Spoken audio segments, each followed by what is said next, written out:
Welcome to ASP with biology classes. हम लोगों का चैप्टर चल रहा है वंशागति के आणविक आधार।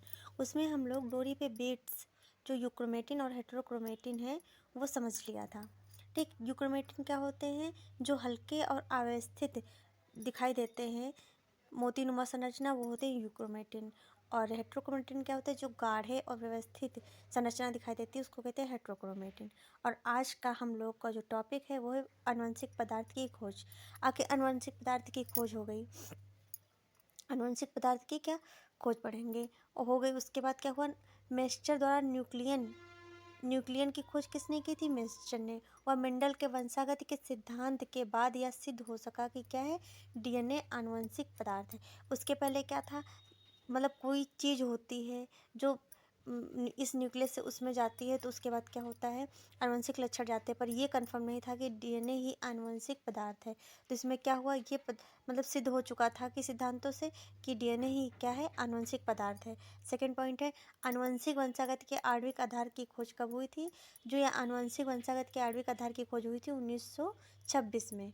Gregor Mendel, Walter Sutton, Thomas Hunt, Morgan आदि वैज्ञानिकों की खोज से पता चला कि गुणसूत्र कोशिकाओं के केंद्रक में होते हैं। देखो, इन इतने वैज्ञानिक जो थे, जो वैज्ञानिक थे, उनकी खोज के बाद हम लोगों को पता चला कि गुणसूत्र जो होते हैं वो कोशिकाओं के केंद्रक में होते हैं। कहाँ होते हैं गुणसूत्र? तो जो कोशिकाएं होती हैं, सेल्स होती हैं, उनके केंद्रक में क्या होते हैं? गुणसूत्र होते हैं। अब क्वेश्चन क्या बन रहा था? आनुवंशिक पदार्थ कौन है? अणु है कि पदार्थ है, क्या है? तो क्वेश्चन बन रहा था आनुवंशिक पदार्थ कौन है। अब डीएनए है तो डीएनए है कि नहीं है? तो उन्होंने क्या किए? प्रयोग किए। क्या हुए? प्रयोग। पहला प्रयोग किया था ग्रिफिथ का प्रयोग, जिसे रूपांतरीय पदार्थ कहा जाता है सिद्धांतों को। और यह कब आया था? 1928 में उन्होंने प्रयोग किया था। इसमें क्या डीएनए को प्रमाणित नहीं कर पाए थे। ये क्या है? इन्होंने प्रयोग तो किया, पर इन्होंने ग्रिफिथ ने यह प्रमाणित वो नहीं कर पाए कि डीएनए ही आनुवंशिक पदार्थ है। क्या हुआ? यह प्रमाणित नहीं कर पाए कि डीएनए ही क्या है? आनुवंशिक पदार्थ है। फिर इसी प्रयोग पर एवरी मैक्लियोड एवं मैकार्थी ने 1944 में क्या किया? पुनः फिर इसी पर प्रयोग किया। क्या किया? पुनः फिर इसी पर प्रयोग किया और उन्होंने प्रमाणित कर दिया था कि डीएनए ही आनुवंशिक पदार्थ है। फिर उस पर प्रयोग किसने किया? पर इनसे कुछ जो वैज्ञानिक थे वो सहमत नहीं थे इनके प्रयोग से। क्या? कुछ वैज्ञानिक सहमत नहीं थे। उसके बाद हर्षे एवं चेजाय उन्होंने 1952 में पूर्णतः इसी प्रयोग पर फिर एक बार इन्होंने क्या किया? प्रयोग किया और उन्होंने प्रमाणित कर दिया कि आनुवंशिक पदार्थ क्या? डीएनए ही है। अब हम लोग देखेंगे ग्रिफिथ का प्रयोग। ग्रिफिथ का प्रयोग क्या था? वर्ष 1928 में फ्रेडरिक ग्रिफिथ ने किस पे किया था? स्ट्रेप्टोकोकस जीवाणु जो था निमोनी। स्ट्रेप्टोकोकस जीवाणु निमोनी जो कि क्या? जीवाणु जो निमोनिया के लिए जिम्मेदार था। स्ट्रेप्टोकोकस जीवाणु निमोनी से ही पता चल रहा है कि कौन सी बीमारी फैलाता है? निमोनिया की बीमारी के लिए जीवाणु जिम्मेदार होता है। के साथ क्या इन्होंने कई प्रयोग किए। इन्होंने क्या किया? स्ट्रेप्टोकोकस निमोनी जो जीवाणु था उसकी दो अवस्थाएं थी। कितनी फेज थी उसकी? दो फेज थी, दो अवस्थाएं थी। पहली अवस्था थी एस थर्ड प्रभेद, जो कैसी थी? संक्रामक थी इसमें। और दूसरी थी आर एच प्रभेद, जो क्या थी? असंक्रामक थी। मतलब ये कोई रोग उत्पन्न नहीं करती थी। आर सेकेंड प्रभेद क्या कोई भी रोग उत्पन्न नहीं करती थी। और जो एस थर्ड प्रभेद थी इसमें क्या अंदर था? इसको स्मूथ प्रभेद भी बोला जाता है। स्मूथ प्रभेद जो इसके ऊपर ये चमकीली रेड कलर की लेयर दिख रही है, ये चढ़ी थी किसकी थी? प्रोटीन की बनी थी। ये संक्रामक थी। और इसके ऊपर ये लेयर नहीं बनी हुई थी। क्या स्मूथ लेयर नहीं बनी थी? तो ये कैसा था? रफ था। इसी वजह से क्या था? ये असंक्रामक था। इसलिए कहा गया ये क्रियाशील था, ये अक्रियाशील। ये मनुष्य के शरीर में पहुँच करके क्या तुरंत क्रिया करके क्या कर रहा था? रोग उत्पन्न कर रहा था, एस थर्ड। और आर सेकेंड जो था वो अक्रियाशील था, वो मनुष्य के शरीर में पहुँच कर क्या रोग उत्पन्न करने में असक्षम था, यानी कि रोग उत्पन्न नहीं कर रहा था। अब इसकी फर्स्ट स्टेज हम लोग समझेंगे इन्होंने कैसे प्रयोग किया। इन्होंने चूहा लिया। क्या लिया? चूहा लिया। उसमें एस थर्ड को क्या किया? प्रवेश करा दिया। तो क्या हुआ? चूहा मर गया। अब इन्होंने क्या किया? चूहा लिया एक, ठीक, ये चूहा है, चूहा लिया और इसमें इन्होंने एस थर्ड को क्या किया? प्रवेश करा दिया, इंजेक्ट करा दिया। इंजेक्शन के थ्रू या फिर किसी चीज़ के थ्रू क्या किया? इन्होंने इंजेक्ट करा दिया। तो क्या हुआ? चूहा मर गया। अब सेकेंड फेज में इन्होंने क्या किया? इन्होंने एस थर्ड पर प्रयोग किया। उसके बाद एस सेकेंड फेज में क्या किया? आर आर 8 सेकंड लिया प्रभेद लिया, उसमें क्या चूहे में प्रवेश कराया तो क्या चूहा जीवित था, यानी कि चूहा जीवित था, चूहा मरा नहीं, तो इसका मतलब है क्या ये असंक्रामक था, इसने क्रिया नहीं की, इसने अपना संक्रमण नहीं उत्पन्न किया, इससे क्या हुआ चूहा जीवित रहा। इन्होंने स्टेज थर्ड में क्या किया, थर्ड में इन्होंने क्या किया कि जो एस थर्ड था जो स्मूथ प्रभेद था उसको क्या किया इन्होंने, पहले उसको लेबोरेटरी में क्या किया मृत कर लिया, ताप के द्वारा क्या कर लिया मृत कर लिया। उसके बाद चूहों में इन्होंने क्या किया इसको स्थानांतरित किया, चूहे में इसको प्रवेश कराया, तो देखा क्या चूहे जीवित थे, मतलब चूहे मृत नहीं हुए, चूहे जीवित थे। फिर उन्होंने दिमाग लगाया कि अब क्या किया जाए, अब कैसे प्रयोग किया जाए। उन्होंने दिमाग लगाया कि 8 सेकंड को और एस थर्ड को साथ में प्रवेश कराते हैं। उसमें क्या किया इन्होंने कहा एस जो थर्ड है उसको मृत कर देते हैं और आर जो सेकंड था उसको क्या करते हैं जीवित रखते हैं, तब देखते हैं कौन सी प्रक्रिया हुई। तो उन्होंने क्या किया 8 सेकंड प्रभेद क्या किया सजीव जो था उसको लिया, और एस थर्ड प्रभेद जो था जिसको ताप के द्वारा मृत कर दिया उसको दोनों को लिया, क्या किया दोनों को लिया। उसके बाद चूहे में प्रवेश कराया, क्या किया चूहे में प्रवेश कराया। तो इन्होंने देखा कि क्या हुआ, अरे भाई सारे चूहे क्या थे मृत हो गए थे, सारे मृत हो गए थे, सारे का राम नाम सत्य हो गया था सारे चूहों का।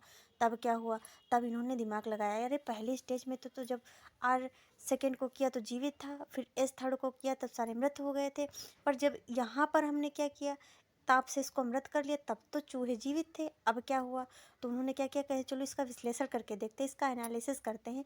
तो उन्होंने चूहे का क्या रक्त लिया, क्या किया चूहे का रक्त लिया, उसका जब विश्लेषण किया तो उन्होंने देखा जो 8 सेकंड प्रभेद था वो किस में बदल गया था, इस थर्ड प्रभेद में बदल गया था। अब उन्होंने ये कैसे इन्होंने किया विश्लेषण, तो देखो एस थर्ड प्रभेद जो था जो ताप के द्वारा मृत हो चुका था, उसको जब 8 सेकेंड पर देखा कि इसकी लेयर जो प्रोटीन की चमकीली रेड कलर की परत है इस किस पर 8 सेकेंड पे चली गई थी, तो इसका रूपांतरण कैसे हुआ, देखो इसमें से कुछ तो निकला होगा, कुछ पदार्थ तो निकला होगा जो इसमें जाकर के इसके ऊपर परत बना लिया, तो इसका क्या हुआ रूपांतरित हुआ, इसका रूपांतरण हुआ। तो आर सेकेंड जो था वो एस थर्ड में उसका रूपांतरण हो चुका था, उसका बदल चुका था, और आर सेकेंड के ऊपर क्या प्रोटीन का आवरण बन चुका था और वह कैसी संक्रामक अवस्था में आ चुका था। यही पदार्थ जो ये आर सेकेंड के ऊपर जो पदार्थ की जो लेयर बनी यही पदार्थ क्या था, यही पदार्थ डीएनए था, पर इसकी पुष्टि क्या नहीं हो पाई थी, इसकी पुष्टि नहीं हो पाई थी कि ये पदार्थ कौन सा डीएनए ही है।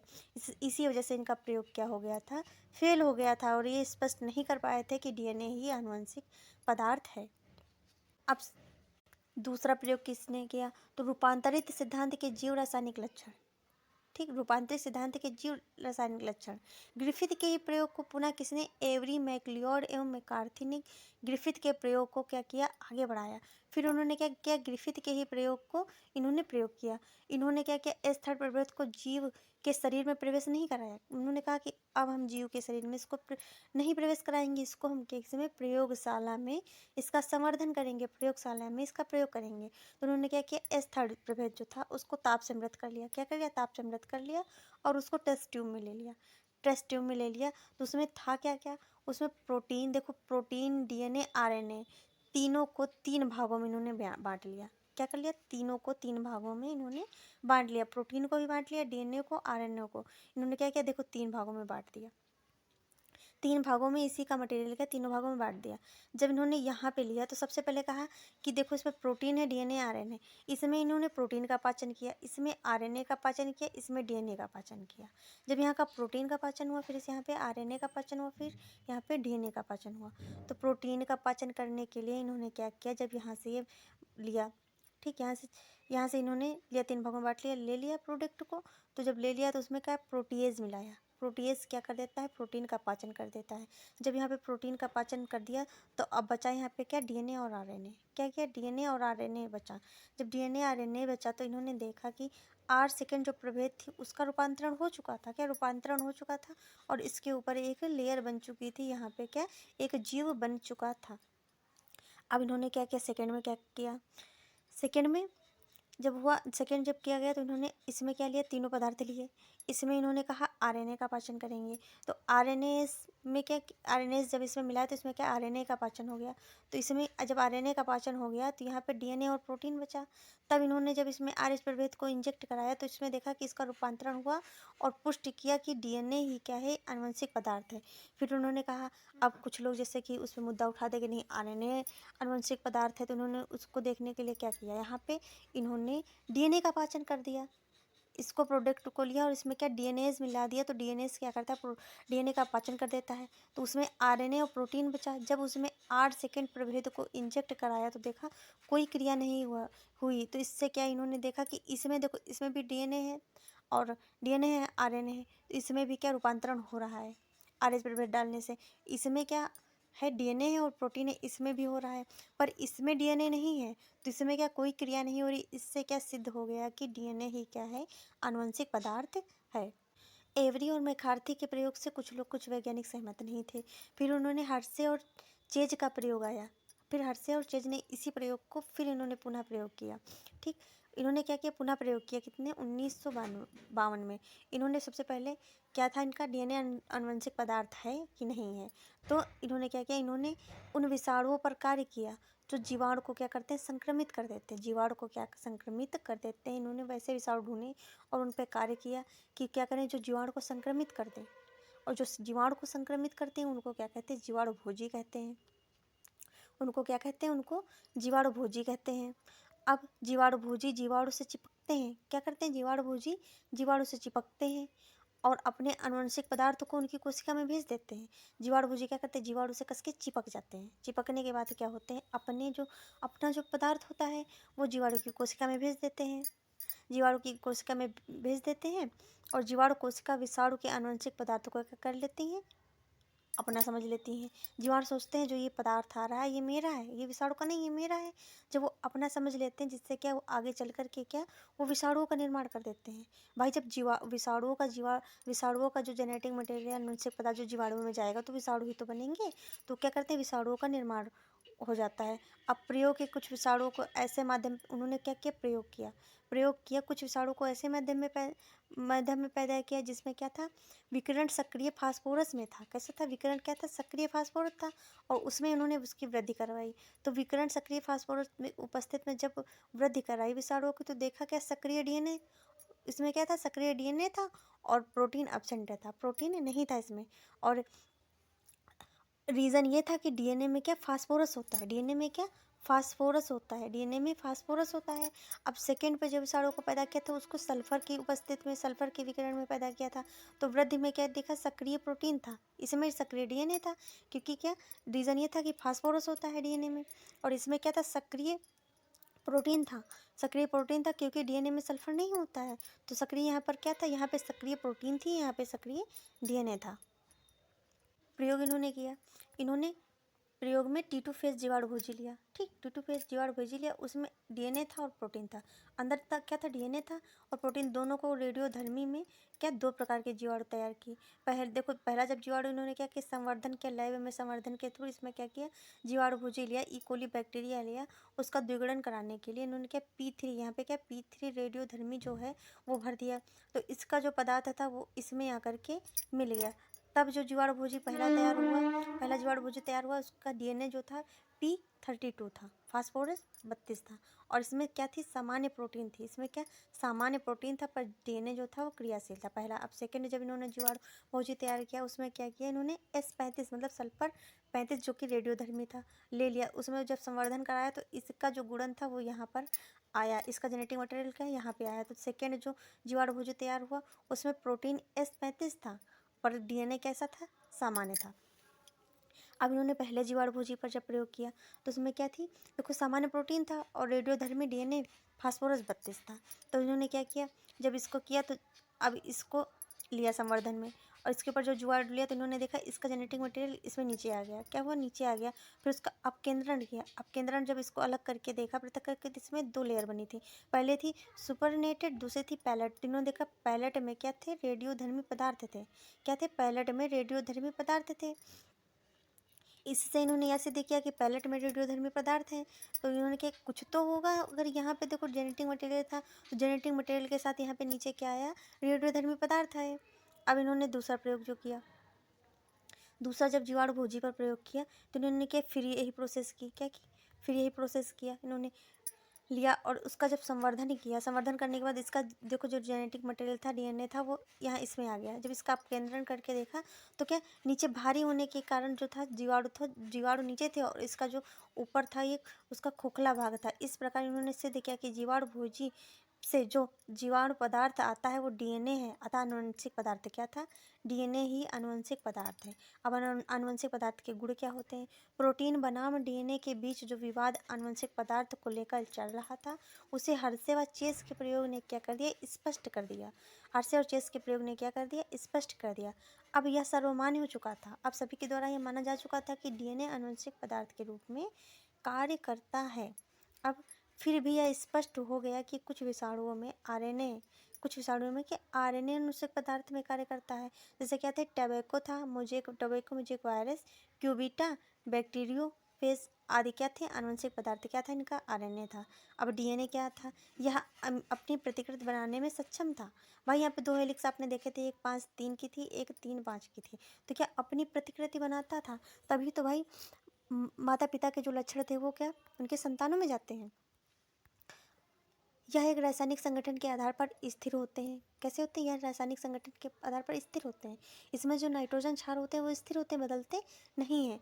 इनमें धीमे परिवर्तन उत्परिवर्तन की संभावना होती है जो कि विकास के लिए आवश्यक है। अब देखो जैसे कि संतानें हैं, उनके पिता हैं, धीरे से उत्परिवर्तन होता है। धीरे से क्या होता है, उनमें परिवर्तन आते, एकदम से तो है नहीं कि पिता छोटा है और बच्चा हो गया 10 फुट का, ऐसा नहीं, धीरे धीरे परिवर्तन आते। एकदम से परिवर्तन आ गए तो फिर चेंजेबल हो जाएगा। परिवर्तन मतलब लक्षण धीरे धीरे दिखते हैं, जैसे कि माता पिता के लक्षण जवानी में दिख रहे हैं, युवावस्था में दिख रहे हैं कि इनके पापा ऐसे देखते थे या ऐसे बात करते थे। तो जो परिवर्तन थे धीरे धीरे होंगे तो वृद्धि होगा, और एकदम से परिवर्तन हो जाएंगे तो फिर तो वो चेंज ही हो जाएगा पूरा भाई। अगर उसके बाल हेयर पूरी वही चेंज हो जाएगा। तो परिवर्तन होते हैं धीरे धीरे, क्या होते हैं, परिवर्तन होते हैं जो कि विकास के लिए आवश्यक होते हैं। इसे स्वयं मंडल के लक्षण के अनुरूप अभिव्यक्त किया गया था। कैसा? मंडल के नियमों के रूप अभिव्यक्त किया था। डीएनए एवं आरएनए न्यूक्लिक अम्लों में स्वयं प्रतिकृति की क्या होती है, क्षमता होती है। पदार्थ का स्थायित्व उसकी एक प्रमुख विशेषता होती है। क्या? पदार्थ का जो स्थायित्व होता है उसकी एक प्रमुख विशेषता होती है जो ग्रिफिथ के रूपांतरित कारक से स्पष्ट है, जिसमें ताप में जीवाणु की मृत्यु हो जाती है। लेकिन उसका आनुवंशिक पदार्थ में तो कुछ विशेषताएं होती हैं, तभी तो जा करके 8 सेकंड के ऊपर अपनी लेयर जमा दे रहा था। और इसमें क्या, डीएनए के परिक्षेप में इस बात को और अच्छे तरह से समझ सकते हैं कि डीएनए की दोनों रज्जुक जो होती हैं, क्या जो दोनों रज्जुक होती हैं एक दूसरे के क्या पूरक होती हैं। भाई एक दूसरे की पूरक तो होती हैं, जब ये इधर से जाएगी कि उधर से जाएगी तभी तो कुंडलन होगा, तभी द्विकुंडलित संरचना बनेगी जो गर्म करने पर क्या, तो जब इसको ऐसे है, कोई तार लिपटा हुआ उसको गर्म कर लोगे सीधा हो जाएगा, पर जब फिर वो ठंडा होगा, धीरे धीरे ठंडा होता है तो ये पुनः क्या होता है, अब कुछ समय बाद अपनी पुनः अवस्था में आ जाता है। आरएनए के प्रत्येक न्यूक्लियोटाइड पर 2 OH हाइड्रोक्सिल समूह मिलते हैं। वह क्रियाशील समूह है जिसमें क्या होता है, आरएनए अस्थिर व विखंडित होते रहते हैं, अस्थिर होते रहते हैं और विखंडित होते रहते हैं। इस कारण से डीएनए रासायनिक संगठन की दृष्टि से कम सक्रिय माना जाता है और संरचनात्मक में अधिक स्थायी रहता है। पर जो डीएनए होता है रासायनिक संरचना की दृष्टि से कम सक्रिय व संरचनात्मक दृष्टि से क्या अधिक स्थायी माना जाता है। इस वजह से न्यूक्लिक अम्लों में डीएनए उच्च आनुवंशिक पदार्थ माना गया। और डीएनए में यूरेसिल की जगह पे क्या होता है, थायमिन होता है, तो होता है, इसी वजह से इसका क्या होता है, स्थायित्व तो अधिक होता है। अब आरएनए राइबोस, देखो आरएनए का फुल फॉर्म होगा राइबो न्यूक्लिक एसिड, हिंदी में इस यहाँ पे क्या कर देंगे, अम्ल कर देंगे। तो आरएनए कोशिका द्रव में बिखरा रहता है। कोशिका द्रव में क्या होता है, चारों तरफ बिखरा हुआ होता है। यह एकल कुंडलित संरचना होती है, वह द्विकुंडलित होती है, एकल कुंडलित संरचना होती है, जिसमें फास्फेट एवं राइबोस शर्करा की संयुक्त इकाइयाँ एकांतर पर क्या होती हैं, स्थित होती हैं। डीएनए के समान आरएनए में भी राइबोज से 4 क्षारक संयुक्त होते हैं। क्या होते हैं, राइबोज जो नाइट्रोजन बेस होते हैं उससे 4 क्षारक संयुक्त होते हैं, परंतु इनमें थायमिन के स्थान पे क्या होता है, यूरेसिल जुड़ा होता है। वहाँ पे थायमिन था और यहाँ पे क्या होता है, यूरेसिल जुड़ा होता है। आरएनए के 3 भाग होते हैं, messenger RNA, ribosomal RNA, transfer RNA. ये देखिए यहाँ पे जो है आरएनए क्या होता है, देखो द्विकुंडलित नहीं होता है, एकल कुंडलित होता है। अगर ये डीएनए होता है इसमें ऐसे करके ऐसे संरचनाएं बनी हुई होती हैं। तो ये क्या होते हैं, ये न्यूक्लियोसोम होते हैं, न्यूक्लियोसोम बेस होते हैं। और ये शर्करा एवं फास्फेट की कुंडलित संरचना होती है। किसकी होती है, शर्करा एवं फास्फेट की कुंडलित संरचना होती है। ये साइटोसिन का फॉर्म है स्ट्रक्चर, ये गुआनिन का, ये एडेनिन का, ये यूरेसिल का। तो आरएनए के जो बेस होते हैं वो यूरेसिल, एडेनिन, गुआनिन, साइटोसिन होते हैं। अब हम देखें कि मैसेंजर आरएनए, एमआरएनए क्या होता है। मैसेंजर यानी कि मैसेंजर मतलब संदेश भेजना, क्या करता है, सूचनाओं का संश्लेषण करना। इसका कार्य होता है या डीएनए में निहित सूचनाओं जो होती हैं उनका संश्लेषण करके स्थल तक लाने का, प्रोटीन संश्लेषण स्थल तक लाने का कार्य कौन करता है, तो एमआरएनए करता है। अब राइबोसोमल आरएनए जिसको आरआरएनए भी कहते हैं, इसका निर्माण केंद्रिका न्यूक्लियोलस में होता है। यह कोशिका में उपस्थित समस्त आरएनए का लगभग कितना होता है, 80% होता है। इसका मुख्य कार्य क्या होता है, राइबोसोम के संरचनात्मक संगठन में सहायता प्रदान करने का कार्य होता है आरआरएनए का। अब ट्रांसफर आरएनए, टीआरएनए मतलब ट्रांसफर करना, किसी चीज़ को भेजना। तो यह सबसे छोटा आरएनए है जिसमें 75 से 90 राइबोन्यूक्लियोटाइड उपस्थित होते हैं। इसका मुख्य कार्य होता है अमीनो अम्लों का प्रोटीन संश्लेषण स्थल पर लाना। एक कोशिका में स्थित कुल आरएनए का 16 से 18% भाग क्या कहलाता है, टीआरएनए कहलाता है। अब हम लोग पढ़ेंगे डीएनए की प्रतिकृति या द्विगुणन क्या होता है। तो डीएनए की प्रतिकृति या द्विगुणन के द्वारा ही माता पिता के लक्षण क्या होते हैं, संतानों में जाते हैं। तो इसकी आइए समझते हैं द्विगुणन क्या है। डीएनए की श्रृंखला का अपनी ही समान दूसरी श्रृंखला का निर्माण करना क्या कहलाता है, डीएनए की प्रतिकृति या डीएनए का द्विगुणन कहलाता है। जैसे कि ये श्रृंखला थी 5-3 की श्रृंखला थी, तो अपने समान इसने ही 3-5 की दूसरी श्रृंखला को निर्माण किया था। जब दूसरी श्रृंखला का निर्माण नहीं होगा, अगर नहीं होगा तो क्या, पर जो पैतृक के जो माता पिता के लक्षण हैं वो उनकी संतानों में नहीं जाएंगे। तो द्विगुणन की इसी जो प्रतिकृति होती है, इसी कारण क्या होते हैं, माता पिता के लक्षण उनकी संतति में जाते हैं। तो देखो यहाँ पे लिखा भी है क्या, कि पैतृक लक्षण उनकी संतति में जाते हैं। प्रायोगिक प्रमाण, इसके बाद इनको क्या प्रयोग करके इनको प्रमाणित किया गया। तो डीएनए की अर्धसंरचित प्रतिकृतियां होता है, इसके बारे में सर्वप्रथम जानकारी एस्चेरिचिया कोलाई से हुई थी। किससे अगर पूछा जाए किससे हुई थी प्रतिकृतियां की जानकारी, तो एस्चेरिचिया कोलाई से हुई थी। आगे जाकर जैसे पौधों व मानव में पता लगा कि कैसे प्रतिकृतियां होता है, कैसे द्विगुणन होता है। तो इसका सन 1958 में मयू मेसलेंस व फ्रैंकलिन स्टाल ने क्या किया, निम्न प्रयोगों के द्वारा समझाया था कि द्विगुणन और प्रतिकृति कैसे बनती है। अब इसके आगे का जो टॉपिक है वो हम नेक्स्ट क्लास में समझेंगे। अगर आपको हमारी क्लास अच्छी लगी तो हमारे चैनल को लाइक एंड सब्सक्राइब करें, ज़्यादा से ज़्यादा शेयर करें। Thanks for watching.